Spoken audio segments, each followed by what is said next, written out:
Good morning students. Last class के अंदर अपन ने रिवैल्यूएशन अकाउंट के बारे में बात की थी। पुनर्मूल्यांकन खाता होता क्या है, कब बनाया जाता है? जब भी नया साझेदार प्रवेश करता है तो संपत्तियों और दायित्वों का दोबारा से मूल्यांकन करना होता है अपने को, और दोबारा से मूल्यांकन करने के लिए जिस खाते का निर्माण किया जाता है उसे अपन रिवैल्यूएशन अकाउंट कहते हैं। इसका नेचर नाम मात्र खाते की तरह होता है, अर्थात समस्त खर्चों को डेबिट किया जाता है, इसमें समस्त हानियों को सीआर किया जाता है, जमा किया जाता है। उसके बाद में ये खाता जो है या तो लॉस प्रकट करेगा या प्रॉफिट प्रकट करेगा, जिसे पुराने साझेदार द्वारा, इंपॉर्टेंट है, पुराने पार्टनर्स के द्वारा पुराने लाभ हानि विभाजन अनुपात में बांट लिया जाता है। अब आज अपन जो बात करने वाले हैं वो है अपना point format of revaluation account, पुनर्मूल्यांकन खाते का प्रारूप। देखो भाई, कल की क्लास में थियोरेटिकल पॉइंट ऑफ व्यू से अपन ने रिवैल्यूएशन अकाउंट को समझा था, उसके बाद में जर्नल एंट्रीज देखी थी। अब आज बात कर रहे हैं अपन फॉर्मेट ऑफ रिवैल्यूएशन अकाउंट। तो रिवैल्यूएशन अकाउंट कैसे बनता है उसके बारे में कुछ बात करें तो रिवैल्यूएशन अकाउंट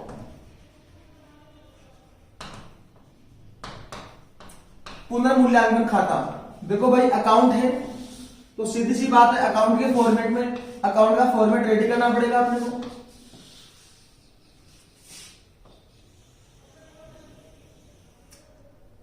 किसी भी अकाउंट के बारे में बात करें तो ये अकाउंट की डेबिट साइड और ये वाले अकाउंट की क्रेडिट साइड।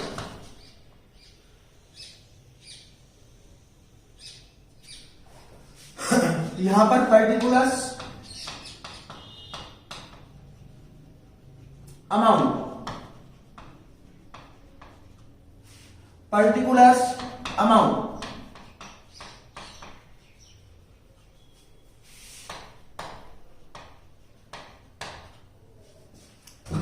अब देखो भाई, अपन ने लास्ट क्लास में बात की थी, सबसे पहले बात की थी असेट्स और लायबिलिटीज के बारे में। जैसे ही अपन दोबारा से मूल्यांकन करेंगे संपत्तियों और दायित्वों का, तो या तो असेट्स की वैल्यू बढ़ेगी या असेट्स की वैल्यू कम होगी। ठीक इसी प्रकार या तो दायित्व का मूल्य बढ़ेगा या दायित्व का मूल्य कम होगा। पॉइंट फाइव करते हैं अपन। पहला पॉइंट, फॉर एग्जांपल असेट्स की वैल्यू बढ़ गई। अगर असेट्स की वैल्यू बढ़ेगी तो एंट्रियों को रटने की जरूरत नहीं बिल्कुल भी। जब भी असेट्स की वैल्यू बढ़ती है तो असेट्स को अपन क्या करते हैं, और डेबिट कर देते हैं। जर्नल एंट्री क्या बनेगी अपनी, असेट्स अकाउंट डेबिट। दूसरी बात, संपत्ति का मूल्य बढ़ा है, फायदा होगा, फायदा होते अपना रिवैल्यूएशन अकाउंट क्या होगा, सीआर, और अपनी जर्नल एंट्री क्या बनेगी, assets account debit to revaluation account. और रिवैल्यूएशन अकाउंट में क्या पोस्टिंग हो जाएगी, बाई असेट्स।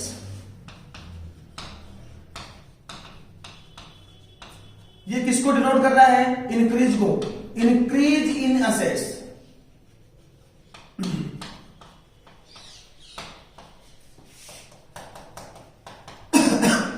फिर दूसरा रिजल्ट क्या हो सकता है, संपत्ति की वैल्यू कम हो जाए, असेट्स की वैल्यू डाउन होगी, तो सीधी सी बात अपने लिए क्या होगा, खर्चा। खर्चा होते हैं साथ लॉस होगा, लॉस होती है रिवैल्यूएशन अकाउंट को क्या होगा, डेबिट। क्योंकि अपना जो पुनर्मूल्यांकन खाता है इसका नेचर कैसा है, नाममात्र खाते की तरह सारे खर्चे डेबिट होंगे, सारी इनकम से सीआर होगी, तो रिवैल्यूएशन अकाउंट डेबिट कर देंगे, पहली बात। दूसरी बात, असेट्स की वैल्यू कम हो रही है, असेट्स बढ़ती है तो उसको डेबिट करते हैं, कम होती है तो उसको सीआर किया जाता है। एंट्री क्या बन जाएगी, revaluation account debit to assets account. और रिवैल्यूएशन अकाउंट में क्या आ जाएगा, टू असेट्स अकाउंट। कब, जब असेट्स की वैल्यू डिक्रीज हो, डिक्रीज इन असेट्स।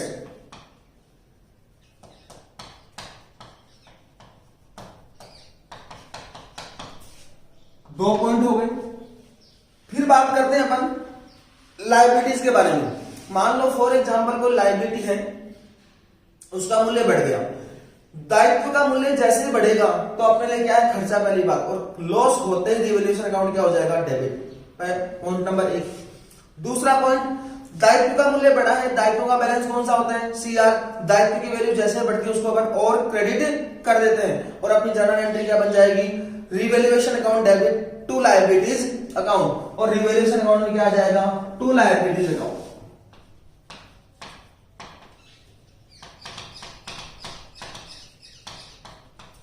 कौन सी लायबिलिटी आएगी, जब दायित्वों में क्या हो, वृद्धि हो, इंक्रीज इन लायबिलिटीज।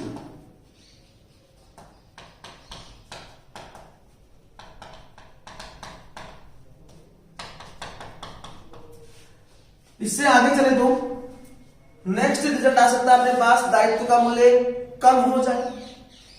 दायित्व का मूल्य अगर कम होगा तो भाई दायित्व का बैलेंस कौन सा होता है, सीआर। दायित्व का मूल्य कम होगा तो उसको क्या करना पड़ेगा, अपने को डेबिट करना पड़ेगा, लायबिलिटी अकाउंट डेबिट। क्योंकि दायित्व का मूल्य कम हुआ तो अपने लिए क्या फायदा, और फायदा होता है अपना रिवैल्यूएशन अकाउंट क्या होगा, क्रेडिट, और अपनी जर्नल एंट्री क्या बन जाएगी, liabilities account debit to revaluation account. और यहां पर क्या लिख देंगे अपन, क्या पोस्टिंग हो जाएगी, बाय लायबिलिटीज अकाउंट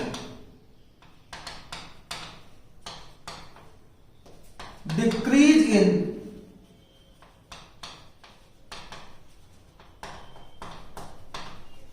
लायबिलिटीज। यहां तक की बात ठीक। इससे आगे चले तो नेक्स्ट पॉइंट, दो पॉइंट और देखे थे अपन ने, या तो कोई अनरिकॉर्डेड लायबिलिटी सामने आए या कोई अनरिकॉर्डेड असेट्स निकलकर सामने आए। अगर अनरिकॉर्डेड लायबिलिटी आएगी तो दायित्व का मूल्य बढ़ेगा, अपने लिए क्या खर्चा, लॉस है, लॉस होते रिवैल्यूएशन अकाउंट क्या हो जाएगा, डेबिट, और जर्नल एंट्री क्या हो जाएगी, revaluation account debit to unrecorded liability. और रिवैल्यूएशन की डीआर में क्या लिखेंगे अपन, टू अनरिकॉर्डेड लायबिलिटी।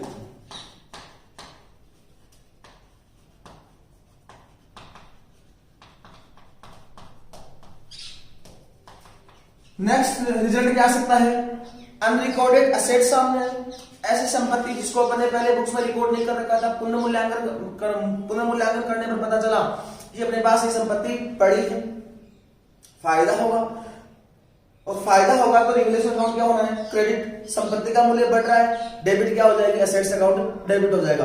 और अपनी जर्नल एंट्री क्या बनेगी, unrecorded assets account debit to revaluation account. और पुनर्मूल्यांकन खाते में क्या पोस्टिंग हो जाएगी, बाय अनरिकॉर्डेड असेट्स अकाउंट। यहां तक की बात ठीक है। उससे ये सारे काम कर लिए, इसके बाद में या तो अपने को प्रॉफिट होगा या लॉस होगा, दोनों एक साथ नहीं हो सकते। एक ही चीज होगी, या तो प्रॉफिट होगा या लॉस होगा। प्रॉफिट कब होगा, जब सीआर साइड का योग क्या हो, ज्यादा हो, अर्थात इनकम पक्ष का योग ज्यादा हो, डेबिट पक्ष का योग कम हो, अर्थात खर्चों वाले पक्ष की साइड का योग कम हो। तो ऐसी कंडीशन में निकलेगा अपना प्रॉफिट। और प्रॉफिट होगा तो किसको मिलेगा, पुराने पार्टनर्स को। किस अनुपात में, पुराने लाभ हानि विभाजन अनुपात में। इंपॉर्टेंट पॉइंट है, पुनर्मूल्यांकन खाते का प्रॉफिट या लॉस किन में बांटा जाता है, पुराने पार्टनर्स में। किस अनुपात में, उनके पुराने लाभ हानि विभाजन अनुपात में डिस्ट्रीब्यूट किया जाता है। इंपॉर्टेंट लाइन है। अब देखो भाई, पुराने पार्टनर्स को अगर लाभ मिलेगा तो उनका खाता क्या होगा, क्रेडिट। कहां से ले रहे हैं अपने ये प्रॉफिट, कहां से निकल रहा है प्रॉफिट, रिवैल्यूएशन अकाउंट से। और अपनी जर्नल एंट्री क्या बन जाएगी, revaluation account debit to all partners capital account. देखो भाई, प्रॉफिट कब होगा, जब सीआर पक्ष का योग ज्यादा, डेबिट पक्ष का योग कम हो, अर्थात इस साइड में कुछ ना कुछ पैसा बचेगा।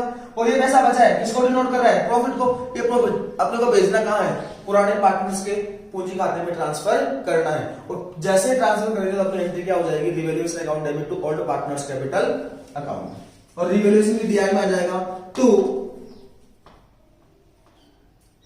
All partners to net profit transferred to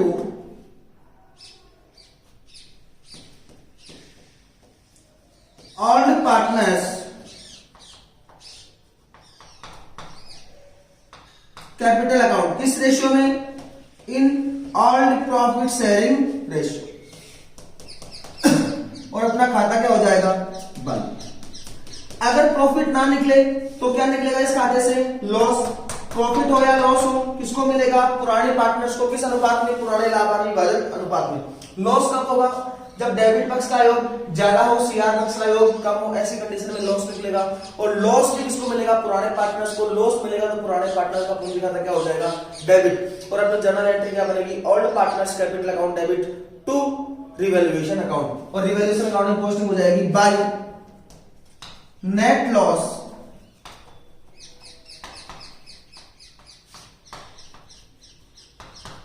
transferred to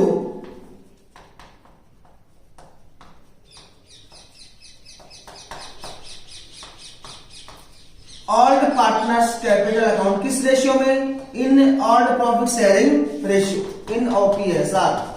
ठीक है, इस प्रकार अपना जो रिवैल्यूएशन अकाउंट का फॉर्मेट है वो ये सामने आ रहा है। देखो भाई, असेट्स की वैल्यू कम हुई, खर्चा है, खर्चा हो गया, डेबिट साइड में लिख दिया अपन ने। दायित्व का मूल्य बढ़ा, लॉस है, खर्चा है, डेबिट साइड में लिख दिया अपन ने। अनरिकॉर्डेड लायबिलिटी सामने आई, ये भी खर्चा है, डेबिट साइड में लिख दिया अपन ने। तीनों खर्चे लिख दिए। इनकम कब होगी? असेट्स की वैल्यू बढ़े, इंक्रीज इन असेट्स। दूसरी इनकम कब होगी? दायित्व का मूल्य कम हो, डिक्रीज इन लायबिलिटीज। और तीसरी इनकम कब होगी? जब अनरिकॉर्डेड असेट्स निकलकर सामने आएगी। तो यहां पर अपने आ रही है अनरिकॉर्डेड असेट्स अपन ने लिख दिया। उसके बाद में एक आता है, या तो प्रॉफिट नोट करेगा या लॉस को निकालेगा। अगर प्रॉफिट है सॉरी तो किसको मिलेगा? पुराने पार्टनर्स को। किस रेशियो में? पुराने लाभ हानि विभाजन अनुपात में। और अगर लॉस है तो भी किसको मिलेगा? पुराने पार्टनर्स को, पुराने लाभ हानि विभाजन अनुपात में। यहां तक की बात ठीक है? ठीक है। तो इस प्रकार अपना जो रिवैल्यूएशन अकाउंट से संबंधित जो भी बातें थी वो पूरी होती है। इसके जस्ट बाद में अगला जो टॉपिक अपना आने वाला है वो है मेमोरेंडम रिवैल्यूएशन अकाउंट, स्मरणार्थ पुनर्मूल्यांकन खाता। देखो भाई, रिवैल्यूएशन अकाउंट के बारे में अगर अपन बात करें तो जो भी अपन ने जर्नल एंट्रीज की है इसका क्या इफेक्ट पड़ने वाला है इसको देखते हैं अपन एक बार। अपना टॉपिक आ रहा है अभी मेमोरेंडम रिवैल्यूएशन अकाउंट।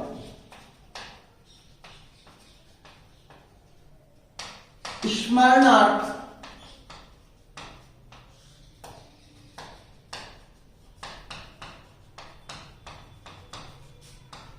पुनर्मूल्यांकन खाता। एक बार मेमोरेंडम रिवैल्यूएशन अकाउंट के बारे में कोई बात नहीं कर रहे हैं अपन, दोबारा एक बार रिवैल्यूएशन अकाउंट के बारे में ही बात कर रहे हैं। जैसे मान लो दो पार्टनर थे ए और बी, नया पार्टनर आया सी के आने से पहले ए और बी ने जो बैलेंस शीट बना रखी थी उसके अंदर फर्नीचर दिखा रखा था उन्होंने 50,000 रुपए का। सी आया और सी के आते ही उन्होंने समस्त संपत्तियों और दायित्वों का पुनर्मूल्यांकन किया। पुनर्मूल्यांकन किया तो पता चला कि फर्नीचर की वैल्यू अब जो है 50,000 की जगह कितनी है? For example 60,000। अर्थात फर्नीचर का मूल्य बढ़ कितने से गया है? 10,000 रुपए से बढ़ गया है। बात समझ आ गई? तो 50,000 से तो अपन ने फर्नीचर को ऑलरेडी डेबिट कर रखा है इसका, इसीलिए तो ये बैलेंस शीट में आ रहा है।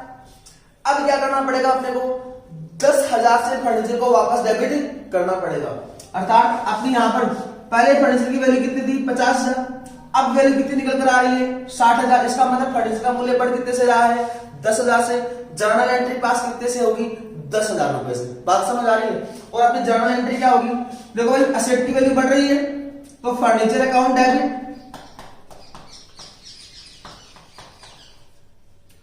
साथ में क्या होगा अपने को? फायदा, और फायदा होते रिवैल्यूएशन अकाउंट क्या हो जाएगा? CR to revaluation account. कितना पैसा? 10,000। अपन ये जर्नल एंट्री पास करेंगे, रिवैल्यूएशन अकाउंट की बात कर रहे हैं। अब इसका इफेक्ट क्या होगा? देखो भाई, ये पुरानी बैलेंस शीट थी, नया पार्टनर जैसे ही आएगा उस टाइम पर अपने को नई बैलेंस शीट तैयार करनी होती है। और जैसे ही अपन नई बैलेंस शीट तैयार करेंगे, न्यू बैलेंस शीट बनाएंगे, तो नई बैलेंस शीट में देखना फर्नीचर को अगर अपन लिखेंगे तो फर्नीचर कैसे लिखेंगे? देखना फर्नीचर। अब नई बैलेंस शीट में फर्नीचर की वैल्यू कितनी आएगी भाई? देखो, फर्नीचर को पहले सी के आने से पहले अपने डेबिट कितने से कर रखा था? 50,000 से। अब सी के आने के समय अपने फर्नीचर को वापस डेबिट कितने से कर दिया है? 10,000 से। और तो 50 प्लस 10 फर्नीचर अब डेबिट कितने से होगा? कुल मिलाकर 60,000 से। तो नई बैलेंस शीट में फर्नीचर की वैल्यू कितनी शो होगी? 60,000। बात समझ आ रही कि नहीं आ रही? इसका मतलब क्या हो गया कि अगर संपत्तियों और दायित्वों का पुनर्मूल्यांकन किया जाता है रिवैल्यूएशन अकाउंट के माध्यम से, तो नई बैलेंस शीट जब भी अपन बनाएंगे तो उनमें कौन सा मूल्य दिखाया जाएगा? उनमें पुनर्मूल्यांकित मूल्य अर्थात संपत्तियों और दायित्वों का जो नया मूल्य आया उसको दिखाया जाएगा। बात समझ में आ गई? ठीक है।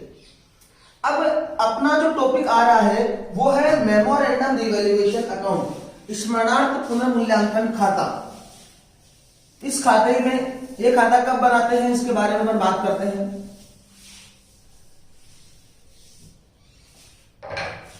देखो भाई, मेमोरेंडम रिवैल्यूएशन अकाउंट के बारे में बात करें तो देखना, जब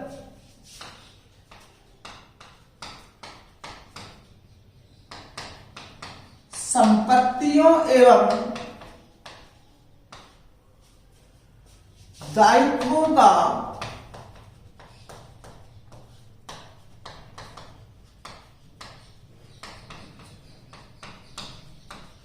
पुनर्मूल्यांकन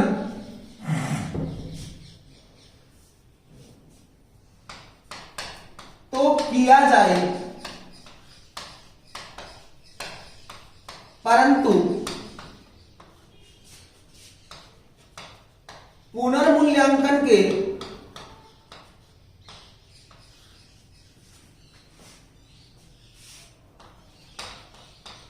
प्रभाव को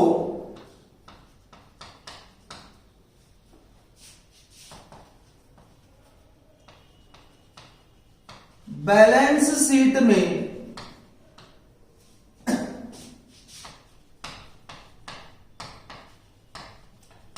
नहीं दर्शाया जाए तो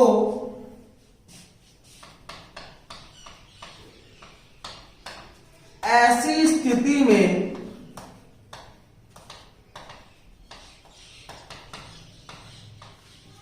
स्मरणार्थ पुनर्मूल्यांकन खाते का निर्माण किया जाता है।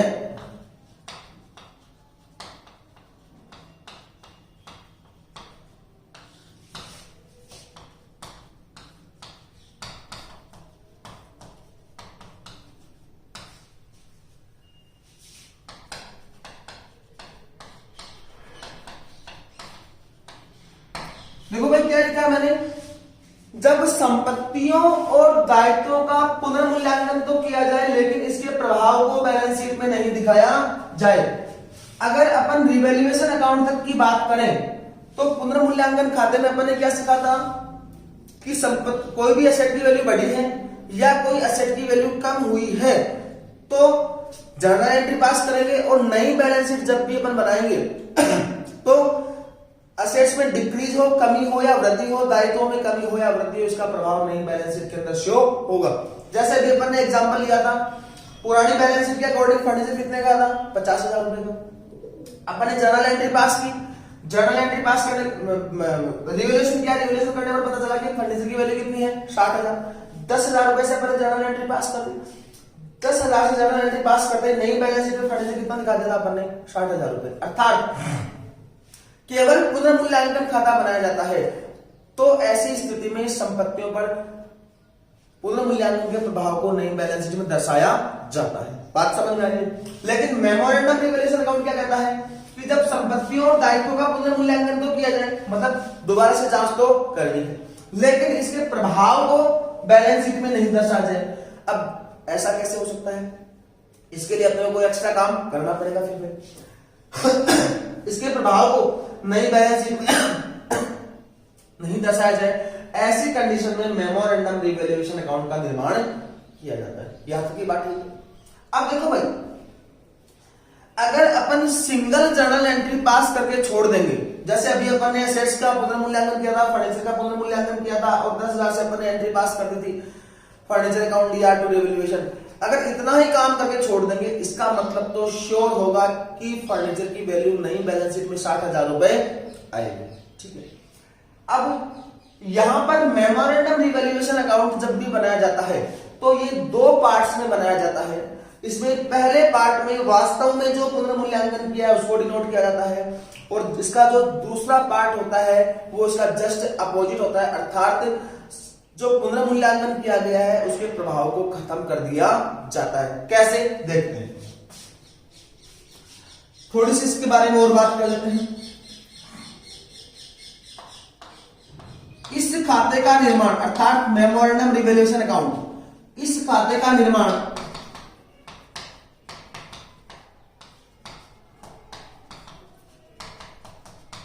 दो भागों में किया जाता है।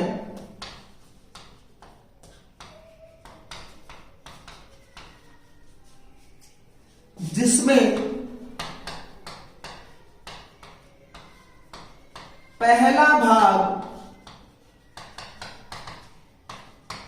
ठीक पुनर्मूल्यांकन खाते की तरह, ठीक पुनर्मूल्यांकन खाते की तरह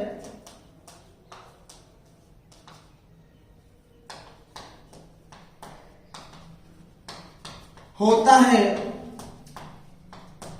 तथा इसका दूसरा भाग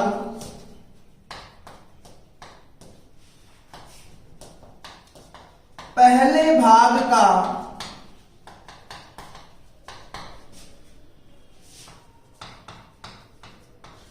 उल्टा होता है। ऐसा क्यों करते हैं इसके बारे में भी बात करेंगे। क्या कहा, पहला भाग तो किसकी तरह होगा, ठीक रिवैल्यूएशन अकाउंट की तरह, पुनर्मूल्यांकन खाते की तरह, और दूसरा भाग जस्ट अपोजिट होगा। क्यों होगा बात करेंगे अपन। अब एक लाइन और लिखनी है। देखो दो भाग हो गए। इस खाते के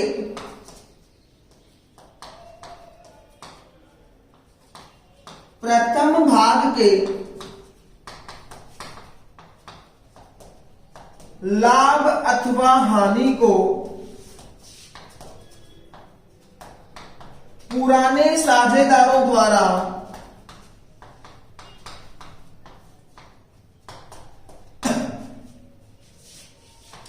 पुराने लाभ हानि विभाजन अनुपात में, यहां पर मैंने शॉर्ट में लिख दिया है ओपीएसआर, पुराने साझेदारों द्वारा पुराने लाभ हानि विभाजन अनुपात में बांटा जाता है एवं दूसरे भाग के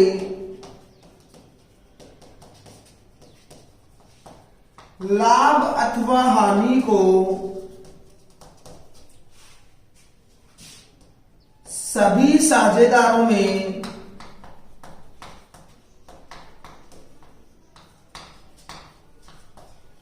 एनपीएसआर नए लाभ हानि विभाजन अनुपात में बांटा जाता है।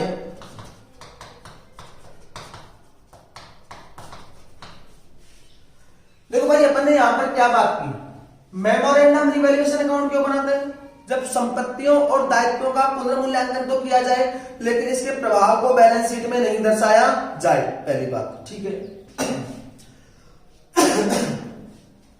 अब इसके प्रभाव को खत्म करना होता है तो ऐसी कंडीशन में इस खाते को दो भागों में बनाना पड़ता है। पहला भाग ठीक किसकी तरह होता है, रिवैल्यूएशन अकाउंट की तरह, पुनर्मूल्यांकन खाते की तरह होता है, और दूसरा भाग पहला भाग का जस्ट अपोजिट होता है, ठीक है। अब देखो भाई पहला भाग और दूसरा भाग दो भाग हो गए, इसका मतलब दोनों भागों में कुछ ना कुछ प्रॉफिट लॉस निकलेगा।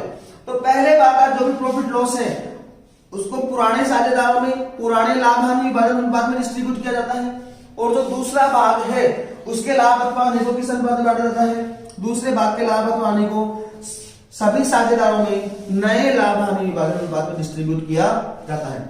ये जो पॉइंट है बड़ा इंपॉर्टेंट है, ऑन एन एवरेज एक नंबर का क्वेश्चन एग्जाम में बार बार रिपीट होता है।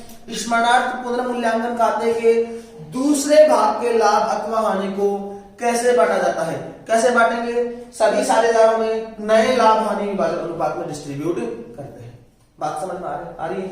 अब बात करते हैं इस खाते के फॉर्मेट के बारे में। जैसे ही अपन फॉर्मेट देखेंगे सारी बात क्लियर हो जाएगी, सारा फंडा क्लियर हो जाएगा। जो भी दिक्कतें आ रही थी, यहां तक कोई भी बात समझ में नहीं आ रही थी, वो सारी बात समझ में आ जाएगी, ठीक है। बात करते हैं अपन फॉर्मेट के बारे में।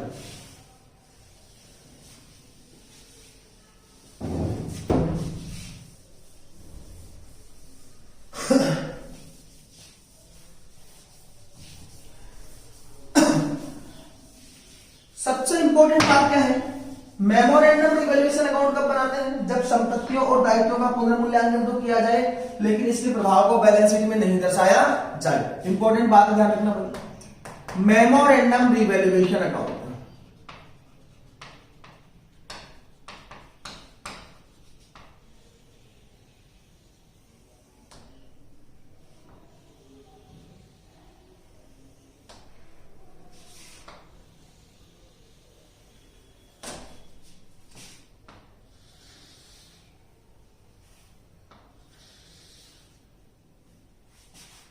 particulars amount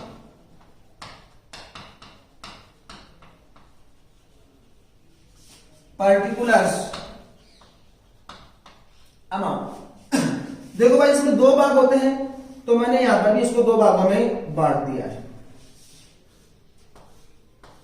यहां पर पहला भाग खत्म हो जाएगा और यहां से दूसरा भाग चालू हो जाएगा, यहां तक की बात है। देखना फॉर एग्जाम्पल के माध्यम से समझते हैं अपन। फर्नीचर दे रखा है अपने को बैलेंस शीट में, नया पार्टनर जब आता है उससे पहले की बैलेंस शीट दे रखी है और उसमें फर्नीचर दे रखा है फॉर एग्जाम्पल 50,000 रुपए का। अभी वाला एग्जाम्पल ही लेकर आते हैं सामने। नया पार्टनर आया, पुनर्मूल्यांकन किया और पुनर्मूल्यांकन करने पर पता चला कि फर्नीचर की अब वैल्यू कितनी है, फॉर एग्जाम्पल 60,000 रुपए। मतलब फर्नीचर की वैल्यू कितने से बढ़ गई है, 10,000 से। फर्नीचर की वैल्यू 10,000 से बढ़ी है तो अपने को फायदा होगा, और फायदा हो गई अपना जो मेमोरेंडम रिवैल्यूएशन अकाउंट है वो क्या हो जाएगा, क्रेडिट। एंट्री क्या बनेगी, furniture account debit to memorandum revaluation account. और मेमोरेंडम भाई जहां पर रिवैल्यूएशन अकाउंट था उसकी जगह मेमोरेंडम रिवैल्यूएशन अकाउंट नाम लिखो। मेमोरेंडम रिवैल्यूएशन अकाउंट में क्या आ जाएगा, by furniture.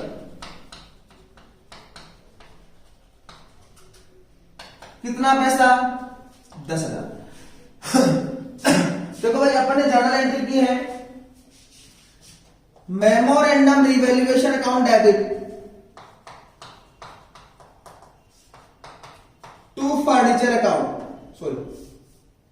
Furniture account debit to memorandum revaluation account. Furniture account debit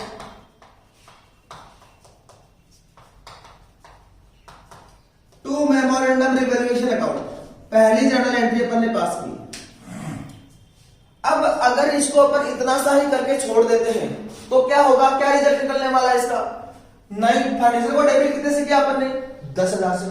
10,000 से डेबिट किया, इसका मतलब नई बैलेंस शीट में फर्नीचर कितना आना चाहिए, 50 पहले से था, 10 से डेबिट कर दिया, 60,000 रुपए नई बैलेंस शीट में फर्नीचर आना चाहिए। लेकिन मेमोरेंडम रिवैल्यूएशन अकाउंट क्या कहता है कि जब भी संपत्ति और दायित्वों का पुनर्मूल्यांकन तो किया जाए लेकिन इसके प्रभाव को बैलेंस शीट पर नहीं दर्शाया जाए, ऐसी कंडीशन में मेमोरेंडम रिवैल्यूएशन अकाउंट का निर्माण किया जाता है। ठीक है भाई। अब ये जो 10,000 से फर्नीचर बढ़ा है इसके प्रभाव को अपने को खत्म करना है, और खत्म करने के लिए क्या करना पड़ेगा, जो दूसरा पार्ट है वो इसी के लिए ही बना रखा है। दूसरे पार्ट में इसकी जस्ट अपोजिट एंट्री पास की जाती है। पहली एंट्री अपन ने क्या पास की, फर्नीचर अकाउंट या टू मेमोरेंडम रिवैल्यूएशन अकाउंट, और दूसरे पार्ट में इसकी एंट्री क्या होगी, जस्ट अपोजिट, मतलब memorandum revaluation account debit to furniture account. कितना पैसा, 10,000।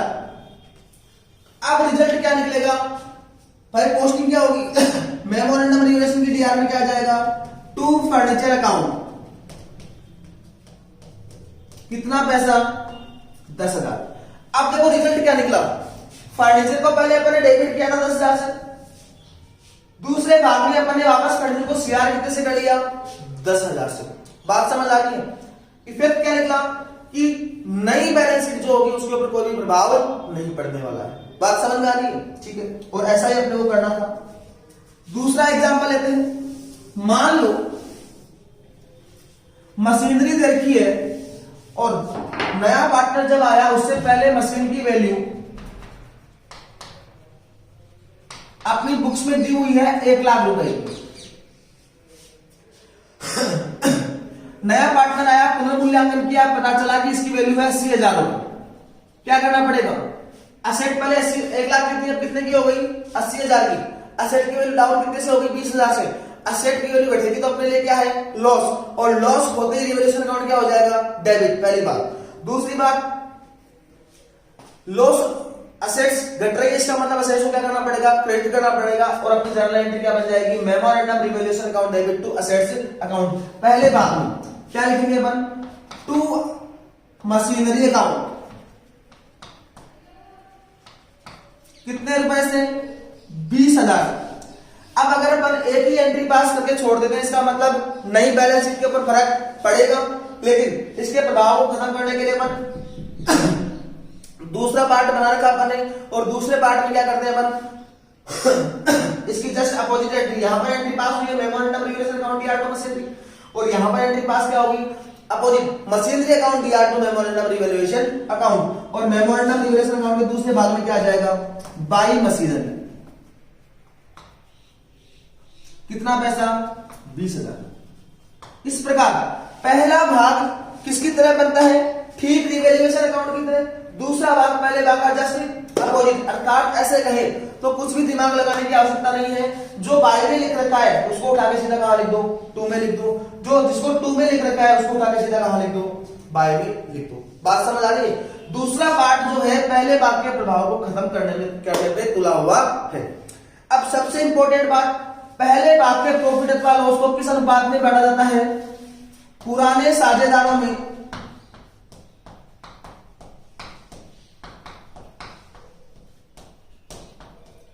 ओल्ड प्रॉफिट शेयरिंग रेशियो में, और दूसरे भाग के प्रॉफिट अथवा लॉस को किस अनुपात में बांटा जाएगा, कैसे बांटा जाएगा, सभी साझेदारों में